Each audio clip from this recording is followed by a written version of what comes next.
Tax ભરીએ, અનાજ લઈએ એનો ટેક્સ ભરીએ, વીજળી વાપરીએ એનો ટેક્સ ભરીએ, સાંજે હુતા હોય તો મકાન વેરો પાણી વેરો ચાલુ હોય એટલોય ટેક્સ ભરીએ, છતાંય આ નફટના પેટનાઓ આદિ લગીને હારી શાળા નથી બનાવતા.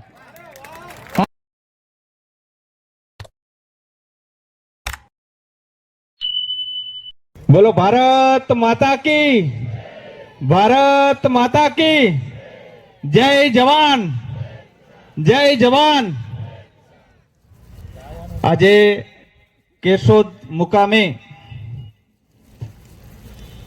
આમ આદમી પાર્ટી દ્વારા આયોજિત ખેડૂત સંવાદ અને ખાસ આપણા ખેડૂત નેતા પ્રવીણભાઈ રામની ઉપસ્થિતિમાં, માનનીય ધારાસભ્ય શ્રી ગોપાલભાઈ ઇટાલિયાની ઉપસ્થિતિની અંદર આપણે આજે ખેડૂતો સૌ સાથે મળી અને આજે ખેડૂત સંવાદ કાર્યક્રમની અંદર ઉપસ્થિત મંચસ્થ મહાનુભાવો તથા તમામ વિધાનસભાઓની અંદરથી આવેલા આપણા આમ આદમી પાર્ટીના તમામ કાર્યકરો, મિત્રો, આપણો દેશ એટલે કે ખેડૂત પ્રધાન દેશ છે અને જે દેશની અંદર ખેડૂત ખુશ હોય એ દેશ વિકસિત હોય. પણ આ વર્ષે ખેડૂતની હાલત કંઈક દયનીય છે અને ક્યાંક ને ક્યાંક ખેડૂત એ મૂંઝાયેલો છે અને આવા જ પ્રશ્નોને લઈ અને આપણા ખેડૂત નેતાઓ કે જે કડદા પ્રથાની સામે ખેડૂતોને થતો અન્યાય એની સામે લડવા ગયા તો આ તાનાશાહી સરકારે એ લોકોને જેલ હવાલે કરી અને ખેડૂતોને અન્યાય થાય અને એ કોઈ અટકાવવા જાય તો એને જેલ, તો આ લોકશાહી ન કહેવાય.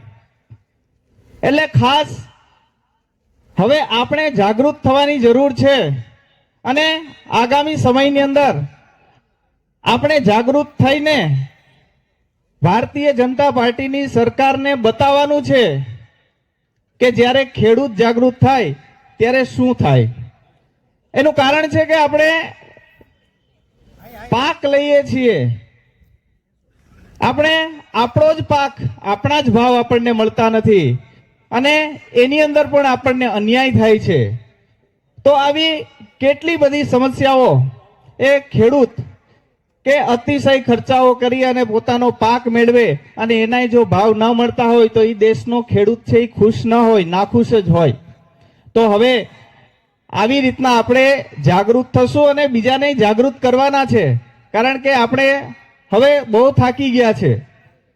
દરેક ખેડૂતો, દરેક કર્મચારીઓ એ બહુ થાકી ગયા છે અને આ અન્યાયની સામે આપણે લડત આપવાની છે અને એ લડત આપણી આગામી સમયની અંદર એ 2027ની પહેલા તાલુકા અને જિલ્લા પંચાયતોની અંદર પણ ખેડૂત જાગૃત થઈ અને આપણે જવાબ આપવાનો છે. ટૂંક સમયમાં આપણી વચ્ચે આપણા માનવંતા મહેમાનો આવે છે જેને પણ આપણે સાંભળવાના છે. તો હવે હું વિનંતી કરું છું પિયુષભાઈ પરમારને કે ખેડૂત સંવાદ વિશે એ પોતાની વાત અહીં રજૂ કરે. પિયુષભાઈ પરમાર.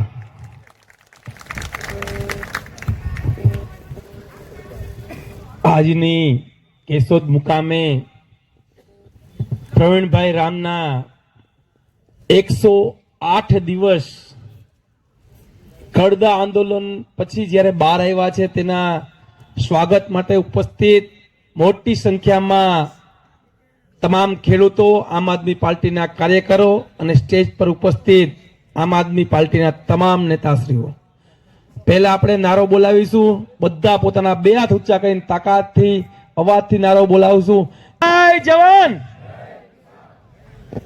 મારી વિનંતી છે બધા લોકોને કે આપણી ટૂંક જ સમયમાં આ સભાની અંદર વિસાવદરના ધારાસભ્ય અને સમગ્ર ગુજરાતમાં આત્મો જગાવવાનું કામ કરનાર ગોપાલભાઈ ઇટાલિયા પણ ટૂંક જ સમયમાં આપણી વચ્ચે ઉપસ્થિત થવાના છે.